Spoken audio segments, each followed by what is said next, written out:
પરોવાતા હોય આજે ભગવાને 108 દિવસ આ નવયુવાનોને આપણે તપાવ્યું છે। શું કામ કે એ 108 દિવસની માળા પૂરી કરીને હવે નીકળશે ને એ એવો ગજગજાઈ નીકળશે ને કે ભાજપને ધ્રુજાવી દેશે।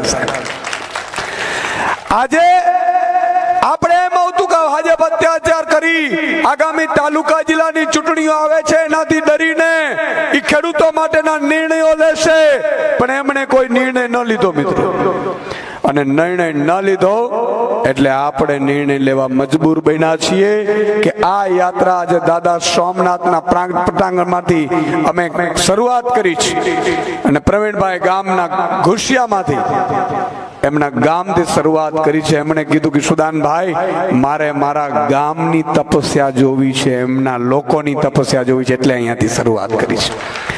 અને આવા ધોમ તડકામાં તમે અહીંયા ઉપસ્થિત છો એનો મતલબ એ થયો કે પ્રવીણભાઈને ગામે લીલી ઝંડી આપી છે કે જાઓ હવે તમે ખેડૂતો માટે લડો, અમે તમારી સાથે છીએ, તમે સર્ટિફિકેટ આપ્યું છે સાહેબ। હા, નહીં તો ઘણાને મેં જોયું છે આખા ગુજરાતમાં દેશમાં ફરતા હોય પણ ગામમાં પૂજ્યું ભાઈ પૂજતું ન હોય। હા, ગામમાં એમ કહેતા કે આ હું હાલી નીકળાય, સરપંચમાં ચૂંટાય નહીં। પણ આજે એક ભાઈએ અહીંયા કહ્યું હતું ભારતીય પક્ષ ઉપર રહીને, મિત્રો આ ખેડૂતોની લડાઈ છે। હું ભાજપના સાંસદો, મંત્રીઓ, મુખ્યમંત્રીને કહું છું કે તમે પણ આ યાત્રામાં જોડાઓ ને ખેડૂતો માટે અવાજ ઉઠાવો। મુખ્યમંત્રીનું આમંત્રણ આપું છું, કારણ કે મેં સાંભળ્યું મુખ્યમંત્રીને ચાલતું નથી, નરેન્દ્રભાઈ કેમ કરે છે, નરેન્દ્રભાઈને અત્યારે સમય નથી સાંભળવાનો ખેડૂતોને, એને એમ છે જ્ઞાતિ જાતિના આગેવાનો છે આપણા ભાજપના, એ મત લઈ આવશે ને પછી બધું હલાવશે।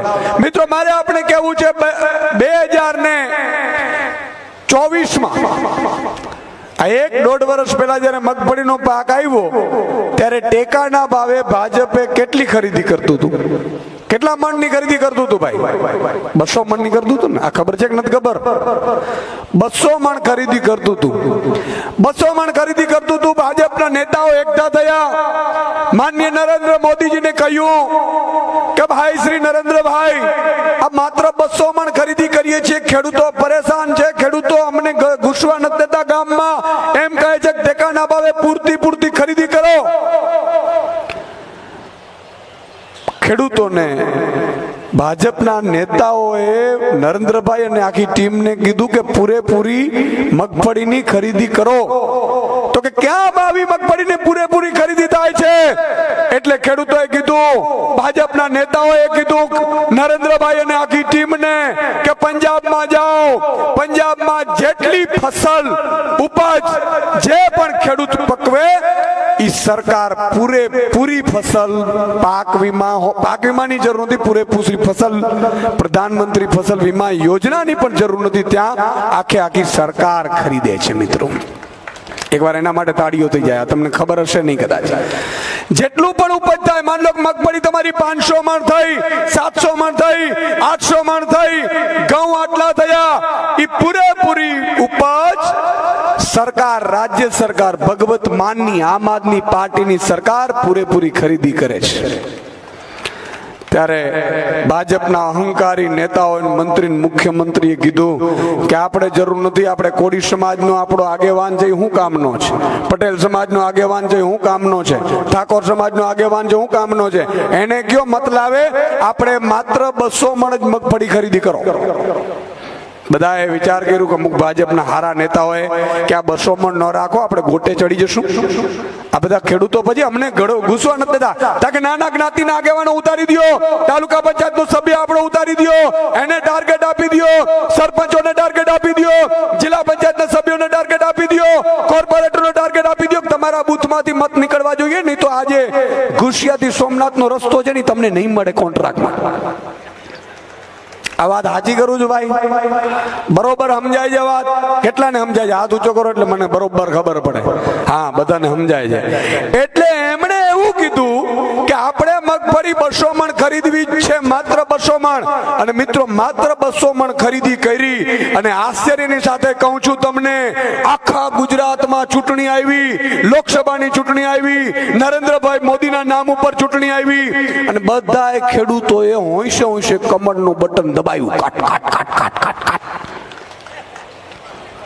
બધી સીટ જીતી ગયા. પાછી નરેન્દ્રભાઈ આવ્યા. જે ભાજપના હારા નેતાઓ કહેતા હતા ખેડૂત આગેવાનો કે સાહેબ આ 200 મણમાં ન થાય, હું થયું પ્રજાને આપો નહીં, પ્રજાને જેટલું લૂંટો ને જેટલું અત્યાચાર કરો ને જેટલું પોલીસથી લાઠીચાર્જ કરાવો ને એટલી પ્રજા વધારે મત આપે. ઈ લોકોએ અંદરો અંદર કીધું. આવું સૂત્રો દ્વારા મને માહિતી મળી છે.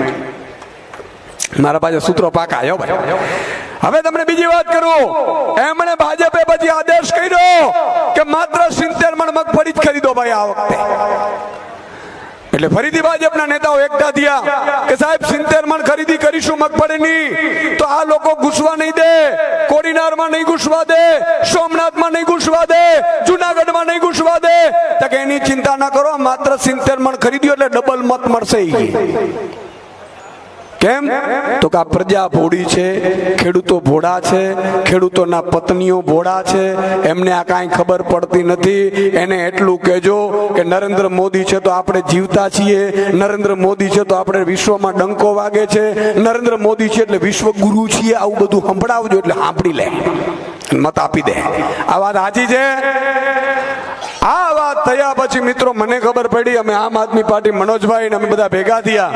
મેં કીધું ભાઈ 70 મણ મગફળી ખરીદે ને તો મારે તો અનશન કરવું છે, ભલે જી થાય. અને આમ ખરેખર મારે થોડાક દિવસ જેલમાં જવું છે, આરામ નથી મળતો સારું બહાર. પ્રવીણભાઈ કહે છે ગોઠવી નાખીએ, તૈયારી જ છે એને. હા, તો હું એમ કહેવા માંગુ છું મિત્રો કે એ લોકોએ નક્કી કર્યું, પછી આપણે અનશનની આંદોલનની ચીમકી આપી એટલે ઘણા ભાજપવાળાએ પાછા ગયા કે તાલુકા જિલ્લામાં ભૂજ્યું ભાઈ મત નહીં આપે. આપણા તાલુકા પંચાયતના સભ્યો જાય છે ગામડામાં એટલે સરપંચો એમ કે છે કે ભાઈ હવે પાછા ન આવતા, અહીંયા 70-80 મણ ખરીદી દે તો કોઈ મત નહીં આપે. હવે તો બહેનોએ સમજી ગઈ છે એવું કીધું કે કોને મત આપો, તો ભાજપને. એટલે બહેનોએ પાછી વાળે છે, પાછા ખાવાનું નહીં આપો. એના ઘરવાળાને એવું કે ભાજપના કાર્યકર્તાને, એના કાર્યકર્તાના પત્ની એવું કહે છે કે ભાજપે કઈ વધવા નથી દીધું ને હવે મત આપીને પાછો આવ્યો તો હું જમવાનું બનાવવાની નથી. આવા પાકા રિપોર્ટ છે આપણી પાસે. બહેનોએ આવું કીધું. એટલે મિત્રો 125 મણ ખરીદી કરી. હું આપને છેલ્લી 2 વાત કરીને મારી વાત પૂરી કરીશ કે આપણે ઘરે ઘરે જવાનું છે, ગામે ગામે જવાનું છે. મારા માતા બેન દીકરીઓ અહીંયા બેઠી છે, તમે કથામાં જાઓ, ભાગવત સપ્તાહમાં જાઓ, લગ્નગાળો છે તો એમાં જાઓ, એમાં ટોળકી બેઠી ધીરેકથી તમારે વાત કાઢવાની કે સાંભળ્યું છે કે હવે 125 મણ ખરીદી કરવાના છે. આ વખતે તાલુકા જિલ્લામાં ફરીથી ભાજપને મત આપીશું તો માત્ર 40 મણ જ મગફળીની ખરીદી કરવાની છે. એ વાત સાચી? આવું કહેવાનું છે તમારે. ખરેખર જો મત હવે ભાજપને પડ્યા તાલુકા જિલ્લામાં સાહેબ, મામો જાણીને, કાકો જાણીને, નાનો જાણીને, કાં તો આપણો છે, આપણો મામો ભાજપમાં છે એમ કરીને જો ભાજપને મત પડ્યા તો લખી લેજો.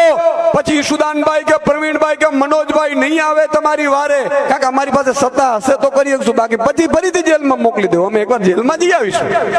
પણ તમને મગફળી 200 મણ ખરીદી નહીં થાય, નહીં થાય, નહીં થાય. રાડું ન પાડતા. એટલે ભાજપવાળાને તમારે કહી દેવાનું છે કે ભટના દીકરાઓ અમને લેખિત આપી દો, હાલો.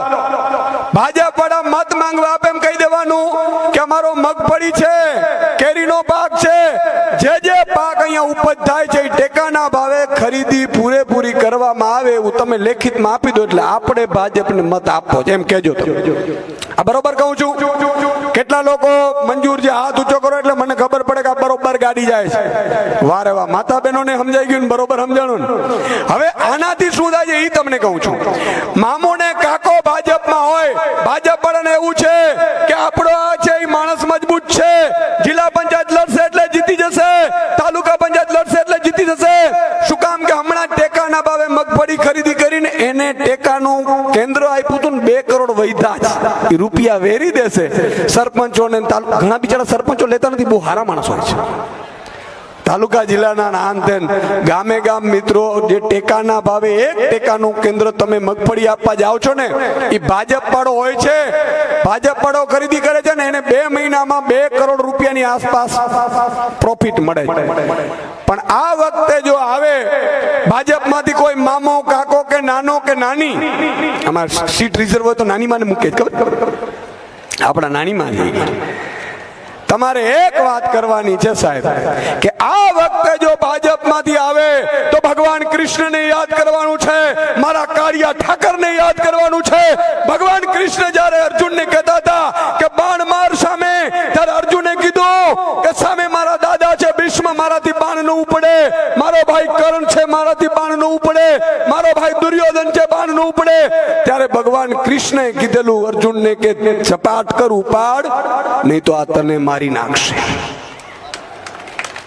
અને કૃષ્ણની સામે અર્જુને જોઈને વિચાર કર્યું કે સાચું તો કે મારામાંથી શીખ, કંસ મારો શું થતો હતો, કંસ મારો શું થતો હતો.